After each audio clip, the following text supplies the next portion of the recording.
And I quote, "I'll be there in a minute. Give me a second." Time is relative, folks. Time is relative.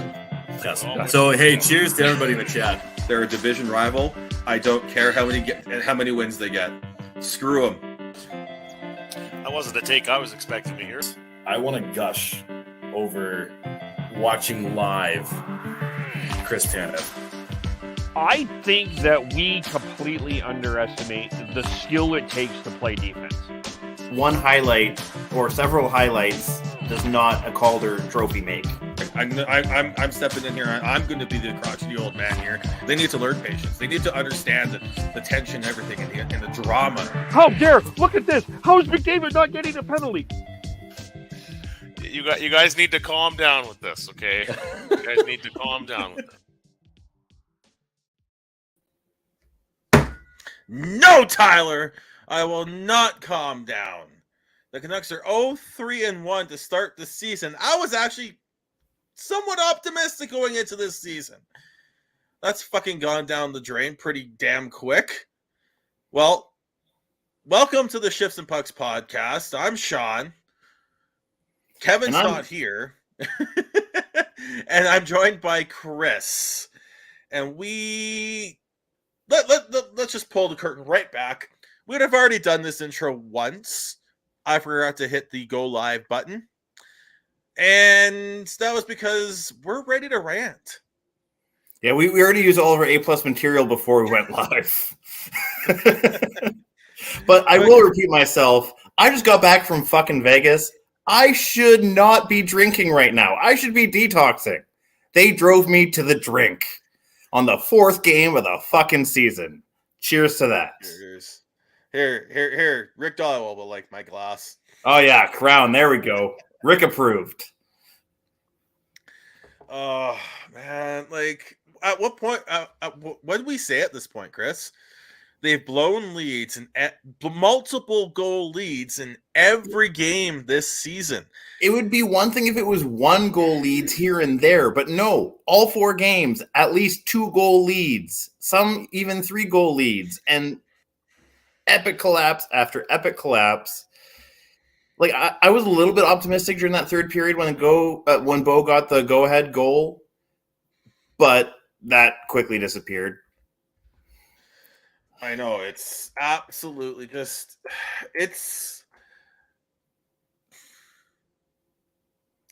I did this in the first intro, I'll do it again, this one now, to the tune of This Is Why I'm Hot by, was it Mimes?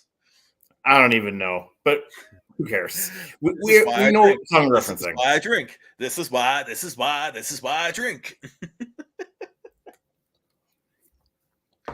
Oh, it's just it's an absolute just it's mind-boggling. It's mind-boggling. And it's hard to even throw a actual thing specifically under the bus.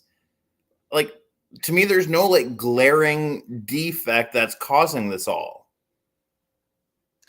There's one for me.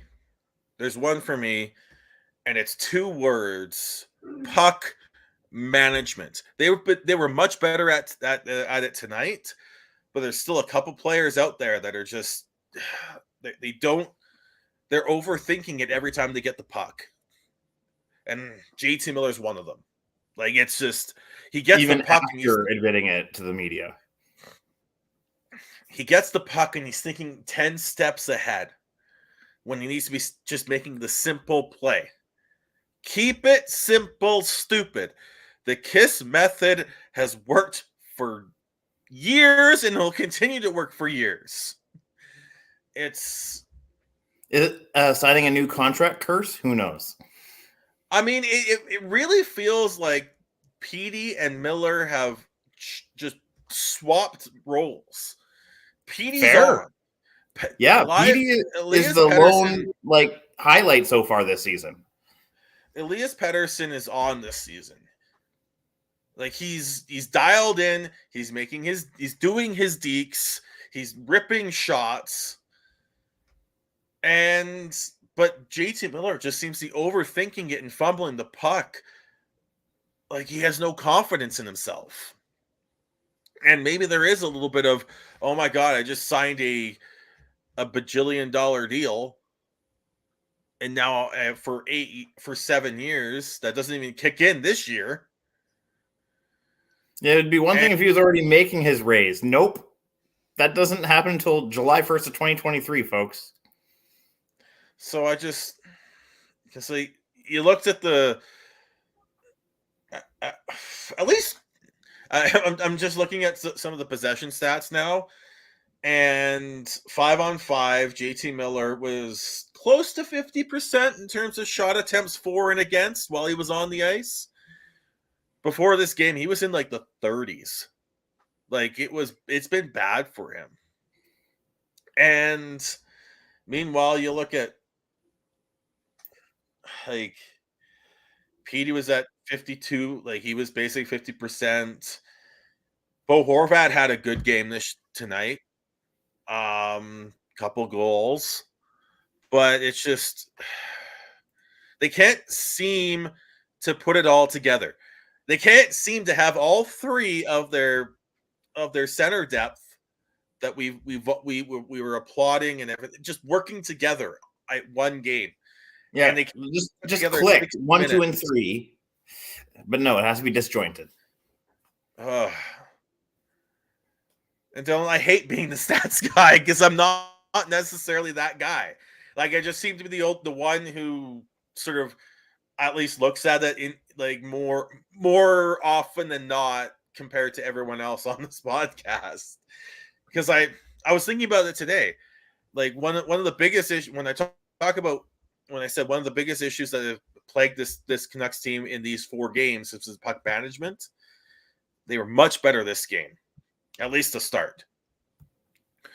But they get into these high stress situations and they just cough up the puck. Yeah, they just disintegrate. And it's just they stop making the simple play and try and make the extra complicated play. And it's like I don't know how you fix that other than just fucking do it. Like it's take a deep breath, calm the fuck down, and just get the puck in deep. Pucks in deep. PIDs. Like it's just come on. Stop trying to make the fancy play. I was thinking about this during the game, and it's there's so much talk because of all these of these stats and these possession stats where they talk about how much you have possession. Hockey isn't necessarily all about that because it's such a fast and intense game. The best play sometimes is just get the puck in deep, get off the ice, and let someone fresh come out. Get the puck in deep because no one else is open. Chip and charge and forecheck your ass off and make sure that you make it as hard as you can on the opposition to break the puck out, hoping to force a turnover. And hopefully guys like Mikheyev and Lazar and whatnot will be able to be effective in doing that this season as far as guys that we brought in that weren't here last year. But this was Mikheyev's first game back, and at least from my eye test, he didn't do poorly. Like, he didn't necessarily stand out in a positive sense, but I didn't see him in a negative sense either. He was just kind of one of the guys, if you will. So as far as a guy who's been dealing with an injury so far, like, I think that's a decent first game for him. But hopefully he's able to kind of be a more of a force on the penalty kill, which has been horrid so far, moving forward. He was, unfortunately, Mikheyev was on for no goals for and 3 against. In terms of 5-on-5, 3 5-on-5 goals. But it's just, guess he was on for 2. That was JT Miller again. And I think that might be where we're at here. Is you got to find a way to get him going, because if you get JT Miller going, I think a lot of this can like the overthinking, and it's just the simple plays, I think might help remedy all this situation. In our group chat, we got into a bit of a heated discussion about what's ailing the Canucks, and Kevin's big on they're not, there's no team identity, and they're not tough enough to play against. And while I agree with that, I think the root cause of that goes back to those two words I've mentioned multiple times already: puck management. If you're not managing the puck and making those simple plays, if you're not forcing the play, if you don't have an easy pass, or you don't have an obvious pass, make the easy play and dump it in deep, or find a way to rag the puck to make sure that you're not giving the other team a odd man rush the other way, which has plagued the Canucks in all four of these games this season. They try and force the issue, stumble over the puck, let up on a fucking 3-0 the other way, and next thing you know, like, you're losing another game. Luckily, on that one that I was referencing there, Blue Jackets missed the net, but they still managed to go on an odd man break the other way on another opportunity and score. It really feels like they just can't get out of their own heads here. And while I agree that they aren't tough enough to play against, I think the root cause for me is puck management, is making that there are a few players on this team that aren't willing to make the simple play when it's needed. In hockey, it's not, yes, you want to control the puck as much as possible, but it's not realistic to hold the puck more than 55-60% of the time. If you're lucky, what you have to do is put yourself stay in position. Positional hockey is what the best teams do well. They know when to dump the puck in, stay in position, forecheck properly, and then work on forcing the turnover and play the transition game. This Canucks team feels like they are just trying to do too much. In our last season's intro, I talked about how it feels like they're a beer league team. It's not nearly at that point, but it has those vibes to me, where I'm just going to drop the puck between my legs at the blue line, and we're going to see whoever's going to read exactly what I want, what my brain's thinking, and they're going to go in and score. No, it's not going to happen. Get the puck in deep, grind it out. Do not force the play unless you're fully unless you're fully confident that you're going to make the right play, and it just feels like they're forcing it right now.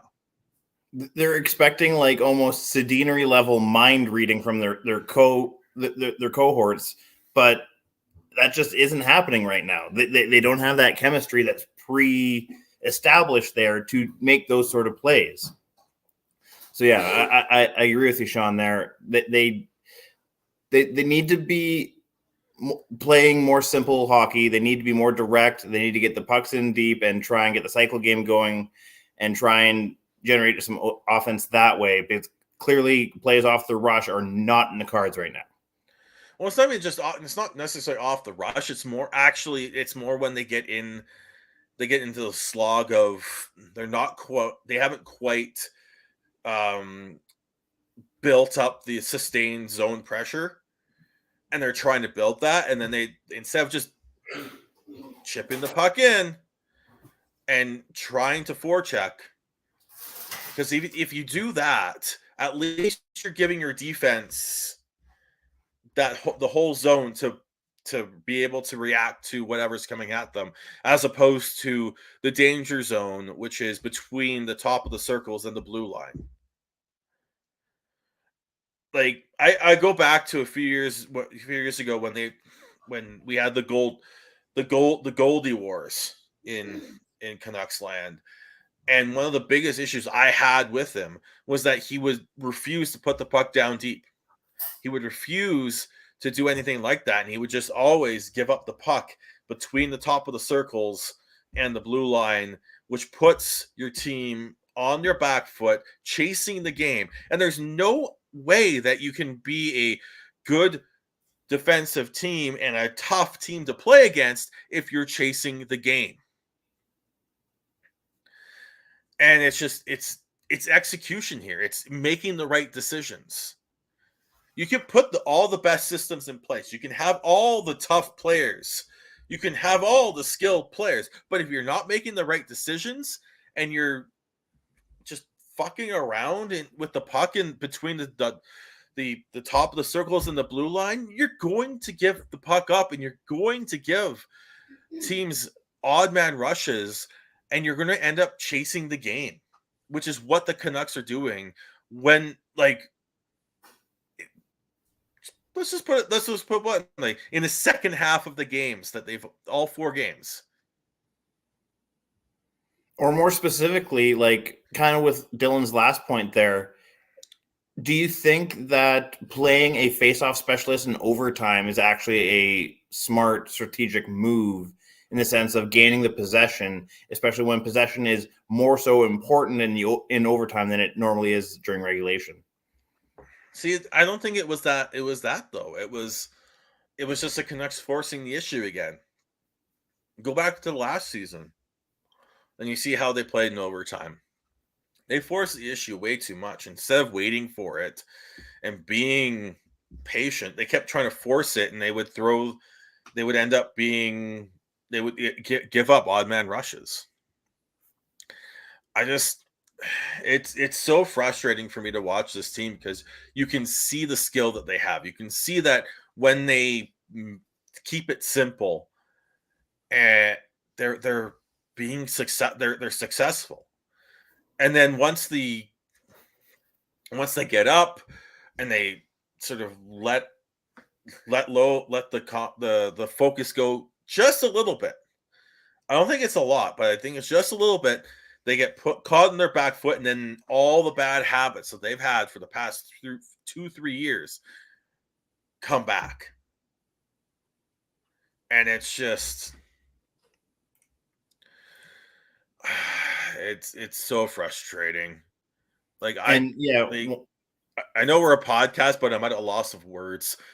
Like honestly, there's only so much I can say here. Yeah, I don't think this is going to be a 90-minute burner for us tonight. Like it's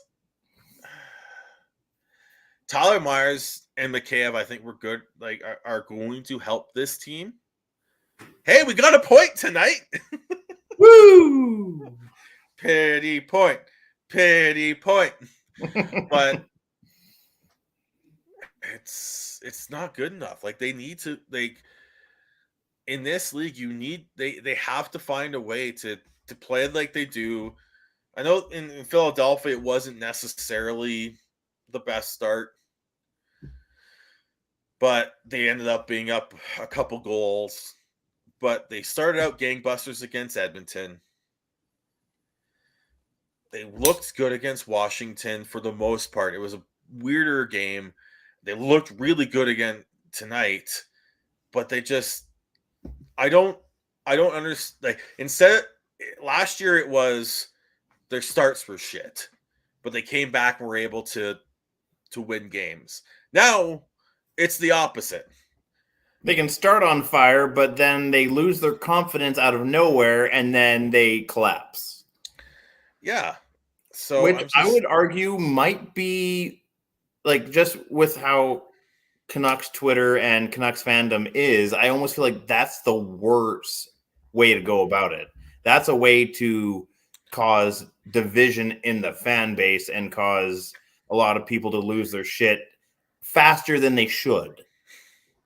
Division has already happened in this fan base, Chris. Well, yes. Okay, we could win the Stanley Cup somehow, and there would be people arguing that we won it the wrong way. That's how this fan base is. There's always going to be division. I'm just talking about more so than what should be allowed. I'm really at the point where I don't know what to think anymore. Like, other than just play simple hockey. Get the puck in deep. Like, look at the Pettersson line tonight. Him, Höglander, and Podkolzin. They got the puck in deep. They cycled. They worked the puck in deep. And they were creating chances more often than not. Also, Pods with some massive hits tonight, too. Yes. That kid is good. I know this will be a debate at some point in this season because Caulfield has looked really good again. Do you want the score? Do you want the small score? Or do you want the big power forward? Because that's literally what it's going to be at this point. But yeah, he's looked really good. I think Podkolzin and Petey have been the highlights of these 4 games. Mm-hmm. Kuzmenko to a lesser extent.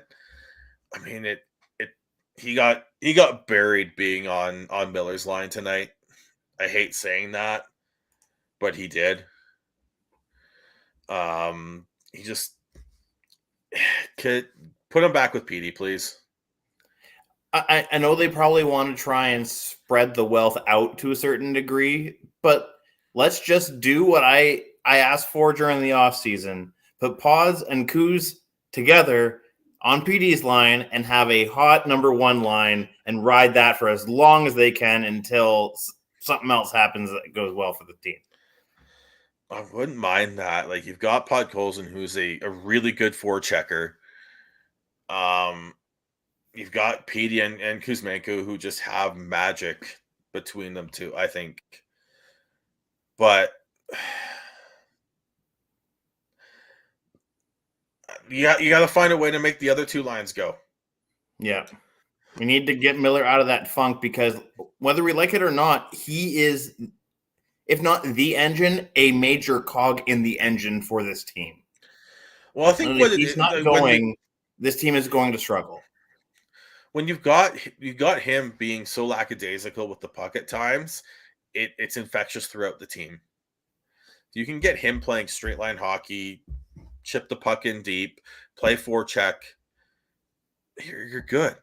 Which is like maybe I'm trying to think here how we can work these lines now. Because maybe you need to put Miller with Podkolzin and Mikheyev. Kuzmenko, Petey, and Höglander. It's not the best. Like, it's not my ideal setup for Pettersson. And then Besser, Horvat on Bo's line. Well, like that's a big thing. Garland didn't play tonight. Yeah, and apparently, at least the tweet that I read was that apparently it was a last-minute coach decision as far as scratching him. Maybe he's not feeling quite right or whatever, but Höglander's starting to look like a tenacious forechecker. And that's what this team needs. They need tenacious forecheckers. Because when they have those, that opens up space and allows them to go to play deeper in the zone.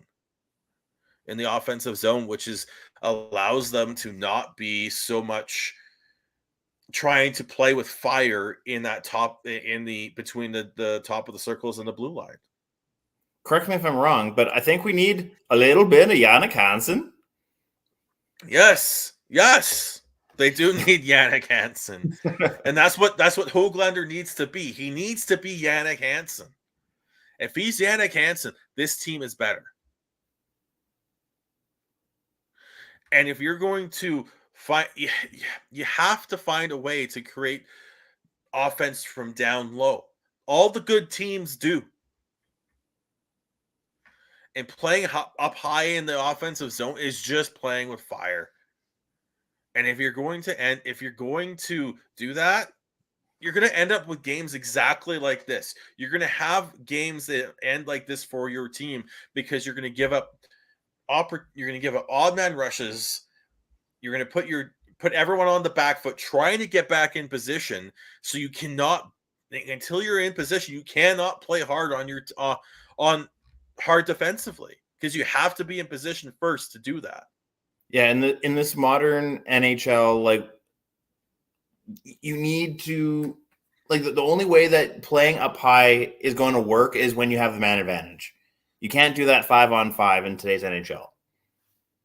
No. It leads to way too many odd man rushes. And that's something that this team has struggled with for multiple seasons, where they just continue to be not willing to cycle down low. And they need to. Once they do that, that's when you'll see this team finally figure it out. Is that with this current core? I don't know. Is that with this current coach? I don't know. But that's when you'll know when they'll figure it out. Okay, so I have a question, just because I know that the fan base will eventually bring this question up, and likely way earlier than it needs to be. Have you seen anything that makes you think that this is at all related to how Bruce is coaching them? No, I still think this is more of a player's issue where they're just making the wrong decisions with the puck. And puck management and details that they just aren't doing. The execution isn't there. If Bruce can't, exactly what it was about, but there was an Athletic article I read the other day that was already saying that Bruce is on the hot seat. I mean, when it's these are I struggle with these early season pre-10 game articles when they go that big. Because I don't think it's that.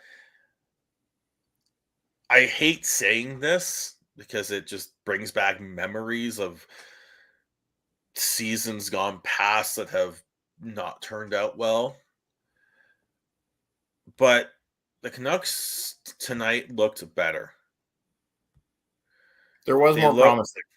Yeah, there was a lot more promise, and they got a point. That's progress. But they need to take the next step, which is a big one, real fucking quick, or else they're just not going to. We're just going to be in the same position in late November when we're wondering what's next. Are we looking at a big trade? Are we looking at a coaching change? And I don't think after how last season went, you know that management is going to be cognizant of that and doesn't want to repeat that. So I'm not sure what drastic decision they might make if they see it going that way and they're trying to put a stop to it. But like at the same time, there's no easy solution.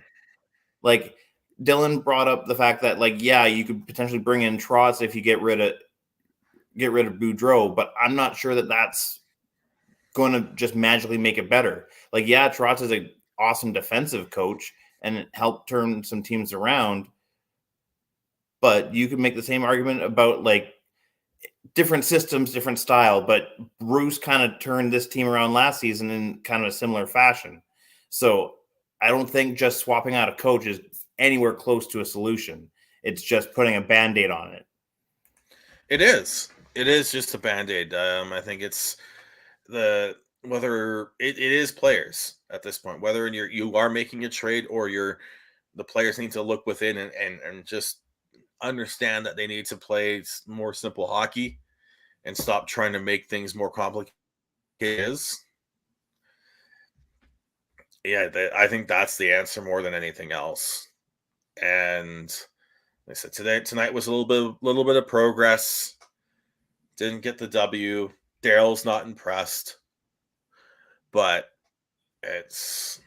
I'm this close to maybe losing it a little bit. I'm trying to enjoy the season a little bit more. I'm trying to enjoy fandom a little bit more. Not winning doesn't help at all. But I'm at the point where I don't know what else to say other than they just need to be better at puck management. They need to be better at making decisions with the puck and making sure that they're making the safe, simple play more often than not, as opposed to just trying to force the fancy play. Come on, Canucks. Sean's turning over a new leaf and is trying to be an optimistic fan, and you're not helping him out very much right now. Give us something to work with. I'm actually quite happy that I was like a little cautiously optimistic going into this season, because I'm tired of being pessimistic. I'm tired of being negative. I'm tired of seeing that. But this, because if this happens another game or two, Sean is going to go full Steve Dangle, and it's not going to be pretty. No, it's not going to be pretty. Honestly, at this point, Chris, is there anything else we have to say about the Canucks other than I think we got Petey's game looks good. The Canucks can't hold on to a lead. I think that comes down to the puck management issues that this team has seen. I'm hoping that we'll see McCabe and Myers make some better impacts going forward. They've got the game in Minnesota on Thursday. Maybe they can find a way to win one for Duke. Win it for Duke. Come on. Yeah. Something more emotional and less maybe like intellectual. And I'm maybe that comes down to like the whole keep it simple, stupid philosophy, but just like make it emotionally driven. Let's do this for Duke. Let's do this for Brock and get the first W of the season. Yeah. Do it. Yeah. As far as the Canucks, I think that pretty much covers what we need to talk about for the Canucks. But I do want to quickly talk about that Kuznetsov did get a 1-game suspension, which I think surprised everyone on the podcast group chat. We were all expecting just a fine because that's typically how the NHL goes about this. But I guess I'll take a 1-game suspension. That slash should not be. We shouldn't be talking about that and saying, "Oh, we're surprised it was 1 game. We thought it was a fine." That should be a 5 or more game suspension. That is an app that there's not a hockey play in that. Like I will give a lot of leeway to hits more than most, and it gets me in trouble when we talk about it because it's a lot of them are hockey plays or just mistimed by a split second. That's not. Mm-hmm. That's some slap shot bullshit from Dr. Hook. Yeah, that's straight up malicious. Yeah. Like that shouldn't be part of the of hockey. You should be suspending that like it that should have been 5 or more in my opinion. And I thought the start of the season is when they're trying to set a tone. Let's set that tone. I still don't understand why he wasn't kicked out for that game. It was pretty fucking blatant. If we're gonna I'm not a big fan of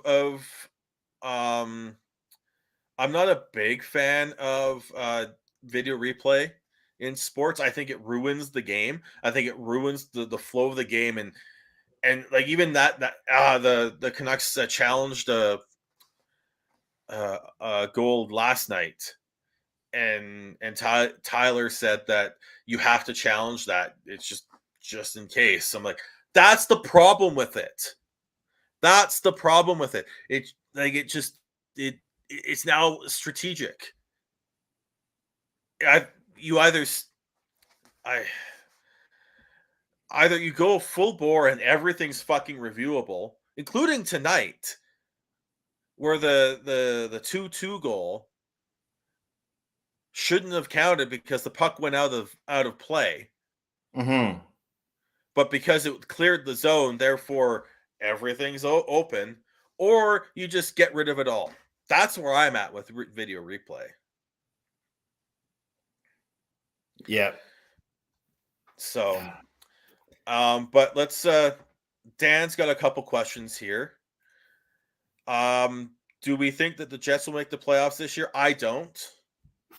I think that Central Division is. Well, let's say I haven't predicted them to make the playoffs, but I could see them doing it because that Central Division is a bit of a clusterfuck.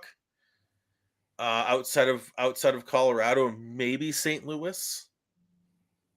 I would say that the Central actually has taken the Pacific's division's title of being a logjam every season. Central is now going to be that logjam, whereas at least in the Pacific, it's a little bit more clear cut as who's the top tier, who's the bottom tier, and who's in the mushy middle. And at least to a certain extent, this season, that mushy middle is slightly smaller than most years. I look at it. Yeah. I look at what that Central has.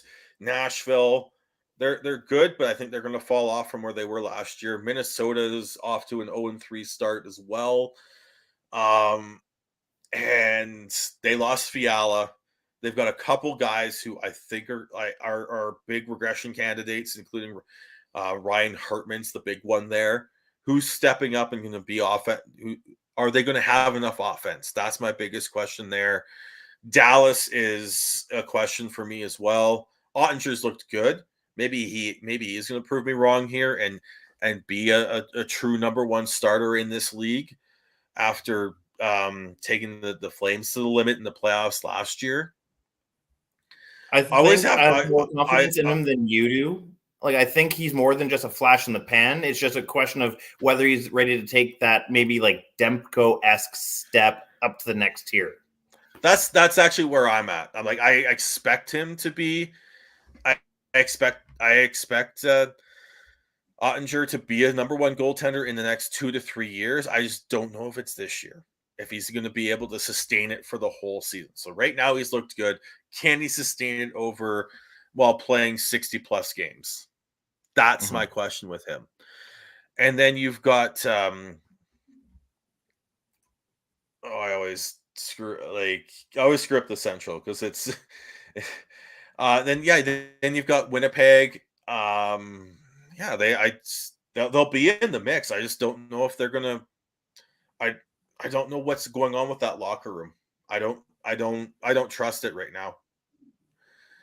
And unless Hellebuyck stands on his head, I think that they're going to be in that mushy middle, and I think you're going to see teams like St. Louis, Nashville, and Dallas all make the playoffs ahead of them.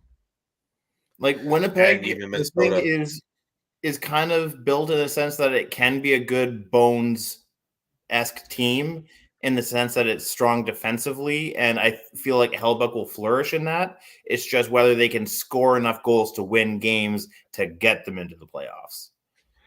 Yeah, that's the biggest question mark for me is where will they have enough offense to get them there? Well, they've got Scheifele, Ehlers, Connor. Can Wheeler be an offensive producer at this point? Can they get production from Perfetti? They've got pieces. I just don't know if they've got the chemistry, and that might be the same issue that we're talking about with the Canucks here. Do they have the right pieces in the right spots? Fair enough. And then now with the Habs, because Dan also asked us about the Habs as well as Cole Caulfield. Again, I think this comparison will come up, especially in Canucks land. Caulfield versus Podkolzin, power forward versus smaller scorer. the Habs are going to be a tough out this year. I don't think they've got the defense. They don't have the goaltending, and they don't have that depth scoring that's going to be able to keep them anywhere within the playoff race this year. But they're going to be a tough out. They have reason for optimism. They have the building blocks there. It's just they're not ready to make that level of a jump yet. That's still, I think, another 2 seasons out. The player to watch on the Habs this year is Caden Gooley.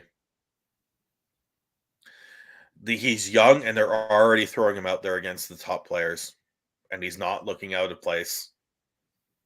At least for right now, he's going to have good games. He's going to have bad games where he's going to get walks. But watch him.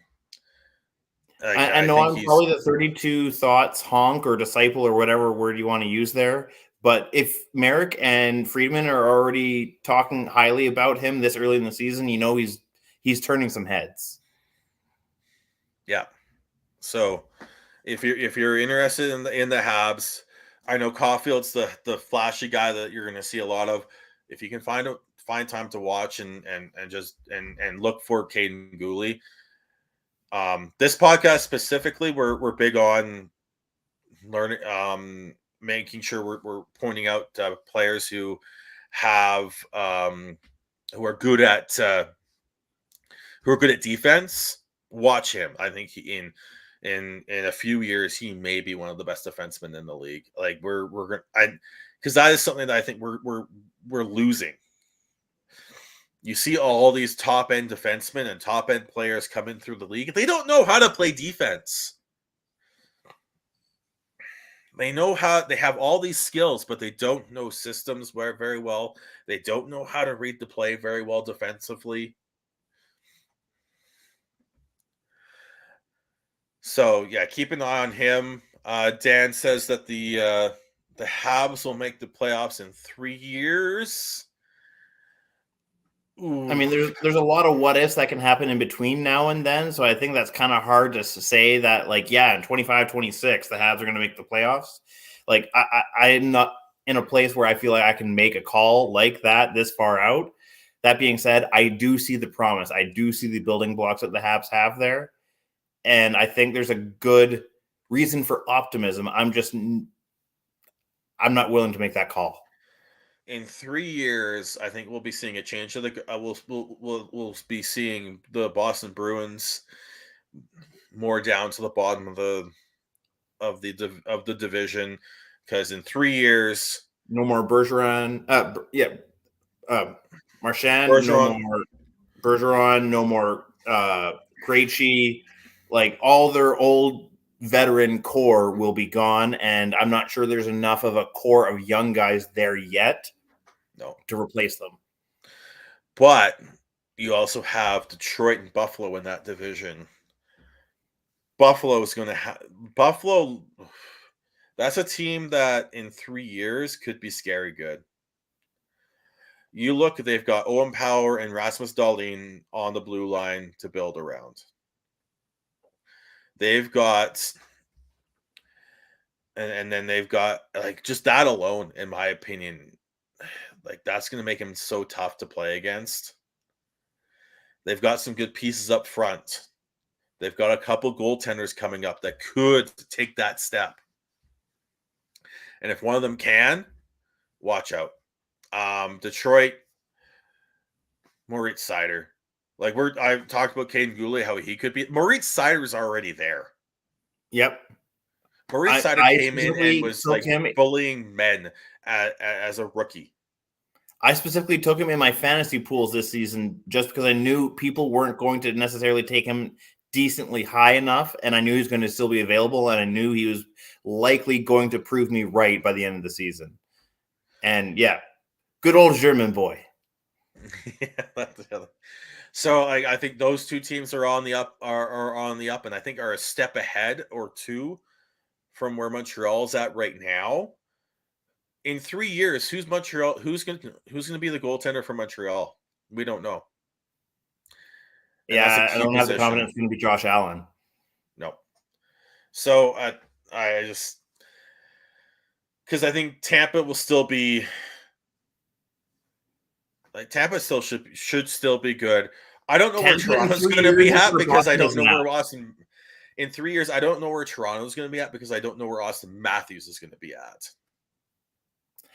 Yeah, Toronto is as close to the 2010-2011 Canucks as I can think of, in the sense of a team that shows the promise, has the players, has the line that you think should do it, yet somehow can't get past a certain point.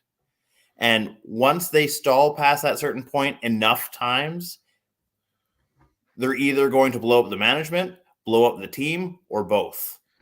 So, yeah, like you said, Toronto is hard to predict as far as a couple seasons out because it really depends on their playoff success. Yeah. If they can get past that first round hump and all of a sudden the monkey's off their back, then watch out for Toronto. But at the same time, if they somehow choke again, who knows how big of a blow up that could become. And a team that you were talking about as far as up and comers that I don't think you gave enough maybe oxygen to, Ottawa. They're a promising Ottawa's young team that's looking that, at least as far as their forward core, looks like they could be decently scary. It's just whether they have the defense to back it up is the real question mark for Ottawa. Oh, and goaltending too. Like it's. But they've got Jake Sanderson coming up. I think he's going to be a stud. Thomas Chabot doesn't get enough recognition for what he's done on a very bad team through his career. They've got pieces there as well. And then Florida, like I think you'll see Are Florida's they taking built a step to back. sustain the talent that they have is my question for them. They took a step back this year with eyes to making big changes the year and more big changes and building on what they have now going into the next year and beyond. So they're another sort of wild card that I don't know what to expect from. Yeah, there's going to be a lot of upheaval in the East, especially in that 24 especially months. in that Atlantic division. Mm-hmm. So, and then, yeah, I don't know. Like, there's a couple teams I don't know what to expect from because a lot of it depends on how they do this year and what they can do with how they can tweak their team going forward. Yeah, because ultimately a lot of these questions is like multi-year trajectories, and to actively like predict that a couple years out is very, very difficult to do. Yeah. And then, yeah, you've got with that, we're looking a couple of years into the future now. The Board of Governors met today in New York, and Yes, excellent segue. And there's talk that there's a good chance that the players can pay off their escrow debt because of the pandemic to the owners, and if that's the case, we're looking at at least a $4 million. As per Pierre LeBrun, they're looking at least a $4 million raise to the cap this upcoming off season. So my question to that then, my question regarding that, is that in addition to like the 4.5 and 5 that's a couple of years out that we've been heard rumors of as far as it going up by that much? Or is that just bumping that timeline ahead? Not bumping in addition. The timeline ahead as far as I understand it, because that's what's holding everything back. Gotcha. Because of to make the pandemic seasons happen, the NHL and PA worked a deal where, because there weren't, at least in that, for about a season and a half, almost two full seasons there, or like you got the bubble playoffs and then the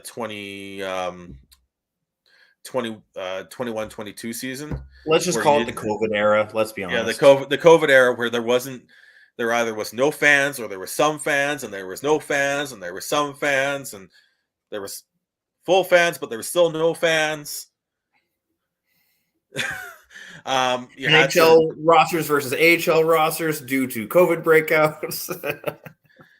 Exactly. So because of all that, they had to work out a deal where to make sure that the cap didn't, because the cap is connected to hockey related revenue. Yeah. they work that deal out, so the players are paying that off, and once that's done, that's when the cap can rise significantly again. So yeah, we are doing a bump up of the timeline as opposed to having potentially a $6+ million raise in one off season. It looks like we're likely going to get a 4, which I think is. I wish I had done some research on this one before, and might do it right now, but I think it's doesn't feel too out of whack compared to other NHL cap raises from season to season. I mean, I will admit that I don't pay super close attention to like how much it's gone up in seasons past and that sort of thing. But obviously, just with how much talk that's come across during the COVID era of like how it was a dead cap and that there's no way that it can bump up. And then what we saw this offseason with that crunch on players, like there was players like I'm going to use Tyler Mott for an example. He went until late September or if not early October before Ottawa signed him. Whereas any other given offseason, he would have been picked up by a team July 1st at a decent raise for him. The reason why he wasn't able to stay in Vancouver and even in New York was because his agent and him wanted something over $2 million. But because of this dead cap era, he almost had to go in on a PTO just because no teams had room. So yeah, hopefully what's coming up is going to help prevent crunches like that from repeating. Hopefully, I killed enough time for you to do your research. You did. So the biggest jump in recent memory, was from 2017-18 to 2018-19, which was 6%. So it went from 75 million to 79.5. So $4.5 million. $4.5 million raise in terms of the cap. Yeah, and they were rumoring before they announced this, like a couple of weeks or a month ago, that it was going to be like 1 or 2 years of $1 million bumps, and then there's going to be like a 4.5 jump, and then maybe a 5 after that, if I recall correctly. Yeah, well, I think I'm looking at Cap Friendly and their projections, the NHL estimate. Yeah, they were going to do just like $1 million this year, and then you're looking at 4 for the year after, and then another. Trying to do my math here. 5.5, 4.5, 5.5 for the year after. So because all in all, I think in like a 10-year window, they were basically looking at like a $10 to $12 million raise on the salary cap, right? Yeah. So it's, I just look at that and I think it's going to be, it's just bumping up the timeline here, and you're going to end up seeing the, what I love about this is like, oh yeah, it's going to help us keep a core together. You do realize that just means bumping up salaries for everyone in that offseason, right?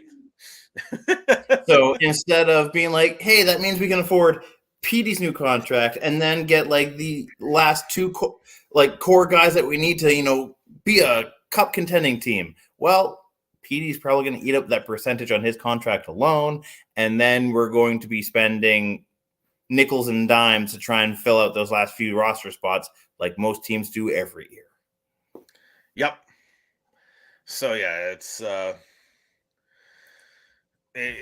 that's what it is. But that's why you're seeing teams making these gambles on long-term contracts, because if you have players who are making long-term deals and they're playing well, like that kid out of Buffalo. Yeah. Tage what, Thompson. 54 NHL games? Oh, not Tage Thompson. It was some young kid who had only played like half of a season. Matthias Samuelsson. Yeah, there we go. Yeah. That's why they're making those bets, because if he can be, even if he's just slightly under making what he like being sort of evaluated at that level, at least you know what you're working with. And if True, and if you're close, then it's worth it. And if that team ends up being good, that's going to work out really well for the team. That's basically going to be a hometown discount in the back half of that contract. That being said, is the player taking a gamble of getting a big payday early in his career to only end up regretting it in the long term and essentially being underpaid, maybe not to a Nathan McKinnon level-esque, but just outplaying your contract. Yeah. And that's what they're wanting, right? That's what you want from a long-term contract, is that they can outplay it. Which is why you're seeing more teams do the younger players that way, as opposed to the older players, even though I think both have their risks. Yeah, and this is ultimately going to come down to a team and manager philosophy as to what teams make decisions on what players. Because I don't see a guy like Jimmy Rutherford. Like, yes, he's being good as far as embracing new concepts and all that sort of stuff, considering his age and how long he's been in the NHL. I just am not sure he's that kind of guy as compared to, I'm not even sure of a name, but just a guy who's willing to embrace the new changes that are potentially coming around the corner. Yeah, I think it's going to be the extra cap space for the Canucks will be interesting to watch, because I wonder what they're going to do, because the extra cap space makes some of their contracts a little bit more palatable to trade if they're looking to trade, but also allows them to go after other players that might help them. So, but at this point, Chris, is there anything else you want to talk about? I mean, we're tapped out as far as what we had on our agenda. I suppose if we wanted to, we could potentially do the last two questions that we have in our comments. But other than that, I think we're pretty much okay with what we wanted to say. All right. Yeah. So Dan is asking us, does Connor McDavid get to 150 this year?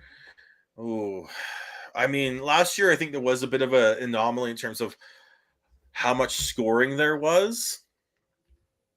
But the guy is so skilled and has enough talent around him. I've heard rumblings that this season he's going to try and score more. I'm not sure how truthful that is, but that's the rumblings I've heard. That would be another 37 points, 27 points onto what he had last year. I think that's a big jump. I think he'll probably end up with he'll be over 100 for sure. Over 110 most likely. So you're going to say somewhere in that 120 to 130 range? I think so. I think that's a fair bet. I think over 150 is. So he's not going to increase his point total. He's just maybe going to switch up how he accumulates those points. Yeah. Yeah, because if he ends up scoring more, this isn't fantasy hockey in the sense that goals get you more than assists. All these are considered on an even playing field. So, I don't think he's going to get his point total up. But as far as how he gets there, I think could be up for argument as far as how he gets there. Yeah. So, but at this point, I think we're I don't know what. Yeah, I've said this. I think probably said this line a few times tonight. I don't know what else to say. So let's call it a night. I am Beardy Canucks 03 on Twitter. You can follow Kevin. Sorry. Didn't mean to jump in on you there. This is what happens when you don't have Kevin. Okay. I am Beardy Canucks 03 on Twitter. I am at Schneids on most social media. You can follow Kevin at KEVOLE on Twitter. Tyler's TNOLBE on Twitter. Devin is GordHowe09 on Twitter. You can follow us at Shifts and Pucks on Twitter, Facebook, YouTube, and Twitch. Please give us a subscribe. Please give this video a like, and please let everyone else know about us.